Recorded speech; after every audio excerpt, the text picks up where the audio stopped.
Good morning. Today's Ashray video is on how to manage weeds and turn them into assets rather than the liabilities they are taken as. I am recording this video at this time of the year because at this stage uh, the mechanism is very clear. Before I get onto it, we need to understand what actually is a weed. Why do we call a plant a weed? Essentially, if you see, all plants have some use or the other in nature. Only thing is, if we don't know the need, we call it a weed. And that is the aspect of approach or uh, understanding that I want to emphasize that we need to change. And then only we can change an asset into a liability. How that has been done here is what I'm going to explain. There are 4 or 5 aspects to it. Firstly, you can see between the lines of turmeric there is open space. What if I let the weeds grow at the onset of monsoons? What happens then is that the so-called weed plants also traps sunlight and add to the biomass being generated, which is usually lost in chemical farmed fields like the one here. They have just rows of their own crop plants. The space in between is cleared of every other plant by use of herbicides, and that area actually goes waste. The sunlight incident on the spaces, interstices spaces between the crops is not being harvested. But in my case, they are harvested. They are added to. They are adding to the biomass.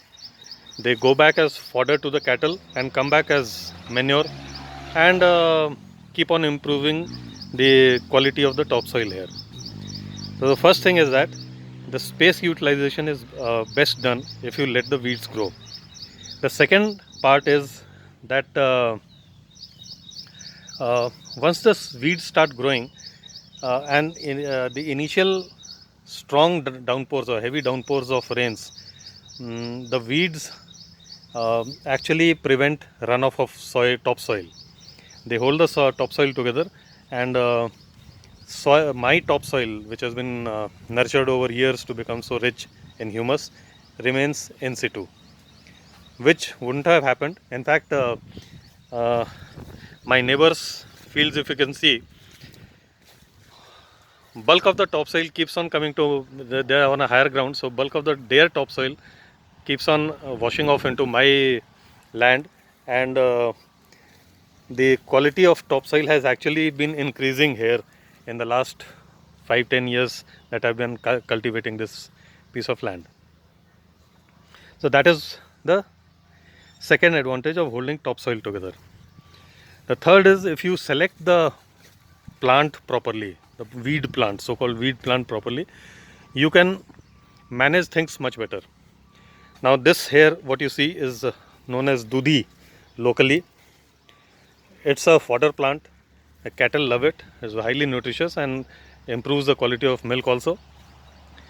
So I have deliberately gone about encouraging the proliferation of dudhi by letting them disperse their seeds, and over a period of time this has taken over, and as it grows very thick, it doesn't permit the growth of other smaller weeds which are more time consuming and more difficult to pluck. So here you can see a kind of a actual um, this is just a small portion left now, because Champabai has worked very hard, so have I, and but here you can make out how dense this growth would be, and that there would hardly be any other thing left behind on the topsoil. As you can see here, these have been worked upon. What you see here are just the roots which were chopped off to lie here and rot and become humus. Otherwise, the soil is so beautifully clear for planting, for permitting a better thriving of the main crop plant. That in my case here it is turmeric. So uh, something which was considered a liability has become an asset because I have earned money out of this. In the field that I took out this Dudhi plants from, I must have saved about 5 to 6,000 rupees worth of fodder for my cattle. The last, and in the end, of course, I wouldn't never have used chemical herbicides, but the cost of it has been saved for me. Only thing instead I have had to work on my field myself and go through the motions of plucking them, chopping them off, and then carrying them away as fodder for the cattle. So it's a win-win situation for me. Uh, Money has been earned and money has been saved, and money saved is also money earned. And this is the essence of weed management as I do it in Ashray. It's all about outlook. How you look at a problem gives you the best solution. Thank you.